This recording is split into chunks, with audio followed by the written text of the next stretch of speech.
Hello everybody and welcome back to Red Eagle Politics. Make sure you guys like this video down below and subscribe to the channel if you are new. So I saw this tweet and this exchange the other day on X, and I feel like it was very, very important and very, very telling, and it kind of speaks volumes to how bad the Democrats' Senate problem truly is, whether we talk about now, 2026, 2028, or especially the 2030s. You have a liberal election commentator who said Democrats long for the days when conservative voters split their tickets for them, but you don't see the reverse. Republicans don't seem concerned with the fact that at the beginning of the 21st century, they had senators from Delaware, Illinois, Oregon, Rhode Island, and Vermont.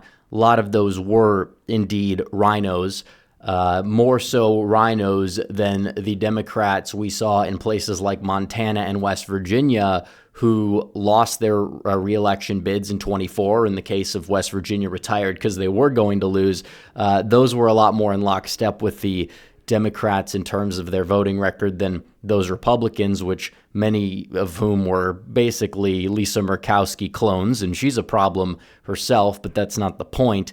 And then this tweet from Ryan James Gradusky, where he says, if Republicans win 2 senators from every state that voted for Trump by at least a 10-point margin, that's 10 points, they would have 48 senators. That means Democrats have to run the table and then some in order to have a majority, and they're not going to be able to have a sizable majority if they do have a majority, especially with polarization, because it's very unlikely that you're going to see in a state that's R plus 10, assuming it would stay R plus 10, a Democrat senator. However, if the shoe's on the other foot, and if the Democrats won 2 senators from every state that voted for Harris by at least a 10-point margin, they would only have 26 senators.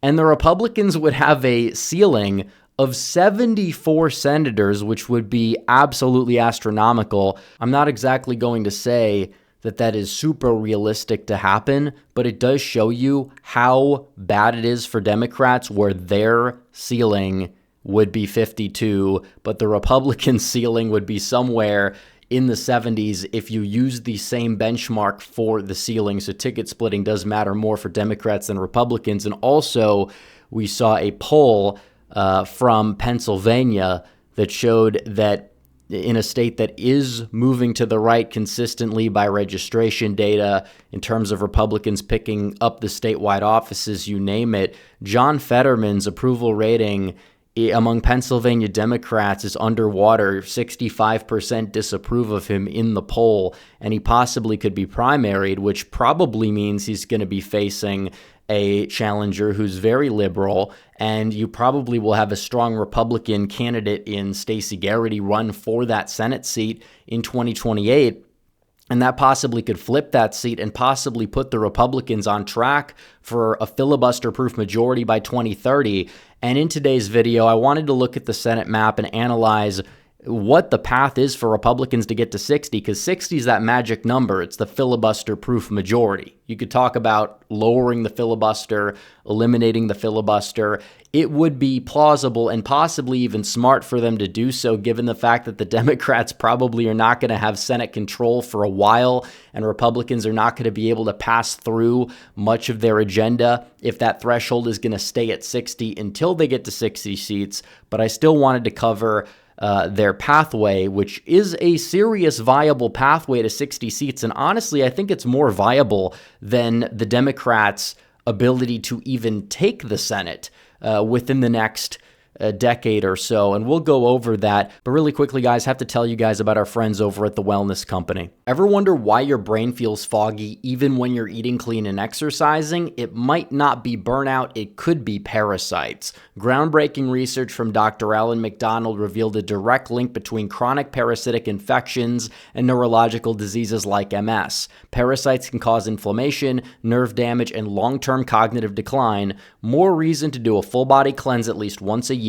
and The Wellness Company has a solution for you. ivermectin plus mebendazole, the gold standard parasite solution, now combined in one cleanse combo designed to eliminate harmful invaders and support your immune system naturally. Medical grade, not some trendy herbal gimmicks. Fill out a quick intake form and get a 3-month supply shipped straight to your door. Maha is officially here, and the wellness company is making hard to get medications digitally accessible so you can live your best life. Head to twc.health/RedEagle and use code RedEagle for $60 off plus free shipping on all orders. Cleanse your body today.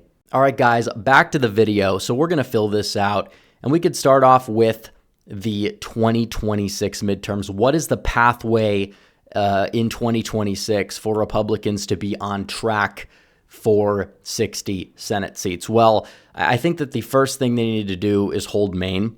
I know that Susan Collins is a bit of a rhino, but she is an electoral juggernaut. She is a much better vote to have than any Democrat in that Senate seat, and she would have to hold on to pad the numbers. I think you'd have to win in North Carolina.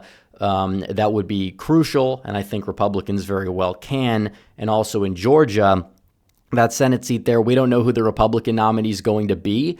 But John Ossoff, I think he's beatable, even though Brian Kemp's not running. Maybe Kemp decides to go for it in 2028. But if they're able to pick up Georgia, I know that states like Michigan and New Hampshire are talked about, but they're kind of, I guess you would say, long shots as it stands today. But Republicans, if they hold on in Maine and North Carolina, which Tillis is pretty meh and he isn't really doing his best job, but the Democrats there probably are going to run their weaker candidate of the two potential options, because I don't think Roy Cooper's running. And then Georgia very well could flip into the Republican column. They would be at 54 Senate seats. Now, we could talk about 2028 and what comes in 2028 as well, because you do have these 4 Senate seats opening in Arizona and Nevada in either 2028 or 2030.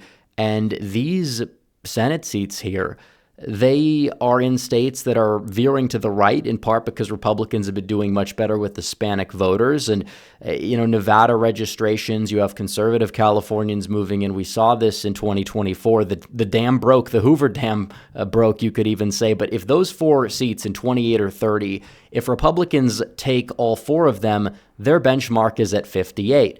Now, it is true that they will have to defend seats in Wisconsin in 2028, in North Carolina in 2028, but still, it's like there's so much more room to grow for the Republicans than the Democrats. The Democrats would have to run the table in 2026 and 2028 to have like a very, very, very narrow majority in the Senate, and I don't really think it's that likely, because North Carolina, even if they do knock off Tillis, I think Budd's going to be a lot harder to defeat come 2028.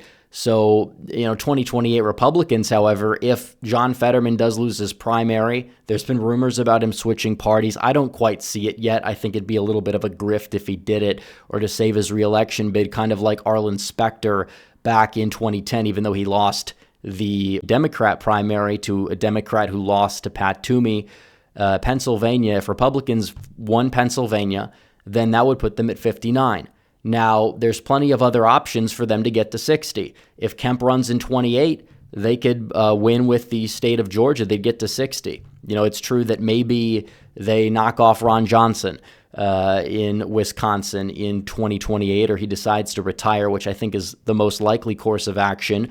But Republicans by then could be doing very well in a state like New Mexico and take one of those Senate seats, and they could win one in Michigan in 2030 as well. The pathway is definitely there for them to get to 60, and that's kind of the main takeaway. If the Republicans, I would even say do a little bit less than running the table, they can get to 60. Democrats have to run the table just to get to 50, just to get to 51, so they could, maybe have some sort of a Senate majority in 2028. And that doesn't even take into account what's going on in Arizona, what's going on in Nevada, assuming that those trends continue, which there's really no signs of slowing down. Does it mean that it's likely? No. I mean, it is possible that it ends up being like 57, 58 to 42, 43, but that's still a commanding majority that the Republicans would have in the Senate, and it's a major problem for the Democrats moving forward. And you could talk about Republicans netting like 10 electoral votes plus with the map in the 2030s, because the red states are growing and they're actually getting redder, and the blue states are shrinking, but they've also tended to get redder as well, which is interesting.